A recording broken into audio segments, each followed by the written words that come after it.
Good morning, folks. This is a scene from the upcoming Chapter 3 of Starwater. After reviewing the startling abundance of water in our solar system, the water factories that stars have recently been revealed to be, it's now time to investigate the mega delivery possibilities via not-so-pleasant means. Rogue planet on a collision course with an Oort cloud. Global climate report for October came out. Extremes take the cake. Look at ice mountain heat in the northern events contrasting with that killer early snowstorm out west in the U.S. We already know next month we'll have focus on the U.S. extremes. Across the world, we see that again with record high ice in Antarctica, while Australia sees record heat. Makes very little sense. And it's almost easy to forget the record Indian cyclone after what Haiyan broke in November. The storms were truly sisters in strength. Giving an example here is Tacloban. Red plant thermals on Aster virtually gone in the aftermath of Haiyan. Anyway, the October report is linked below and you are encouraged to check it out. Lots of good visuals accompanying the actual reports, including precip here. Coming back to India, where the next cyclonic storm is about to have its welcome party. Hope the locals are not taking this one lightly either. It's a-comin'.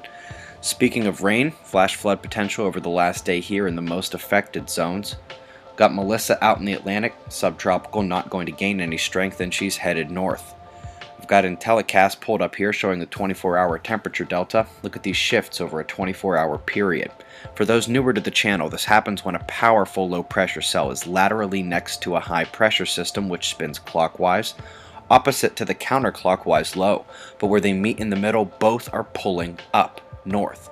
And while the high pushes out, the low is somewhat sucking in, so that curve gets tiny up at the top and kind of cut off from the frame here, but you see how warm and cold are smashed together. That's how you get big weather. Normally I make you go find Bruce Gary's images on his site, but I just can't ignore this one. Beautiful, showing side jets to the comet. As always, their site is linked below and will continue to be until the comet is gone. Something interesting. Yesterday's X-class solar flare was not Earth-directed, it was ISON-directed. The flare energy and CME would have already interacted with the comet as of now. It's now close enough that CMEs will hit same day they erupt. And coming through the wires, from the world's top experts on the stuff, it appears ISON has had yet another major outburst. This is the new image of the comet, and wow.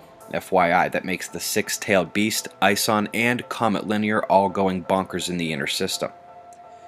Cosmic ray jolts, evident in the neutron monitor as we appeared to take a minor interplanetary shock last night. I expected the KP to react if it continued, but we did level off in the metrics and the KP turned right around to hit the snooze button. Even the sensitive electron flux didn't think much of those readings, so we'll come to flaring. Nothing big since that X-flare yesterday. The sunspots are fewer but sizable. The incoming spot needs some development around him. Meanwhile, one last look here at the departing groups, including the X-flare producer on the limb. Up north, 11,899. Still not dangerous or the biggest ever, but still the best dang example of helicity, the inner umbral vortex, beta meshing, that humans have ever seen. And remember, we showed Lockheed Martin's planned IRIS observations did not include that spot. Well, it appears they have changed their mind. More shots of that spot in a moment, but we'll end with the maintained coronal hole power complementing the space weather to give a localized uptick in the area near the Mariana Islands down to Antarctica. The southern bit of the globe took that near 8-pointer days ago. We might not have seen the end. Shots of our star to close, starting with the super spot. Eyes open. No fear, it's 6:20 a.m. Eastern Time and that's the news. Be safe, everyone.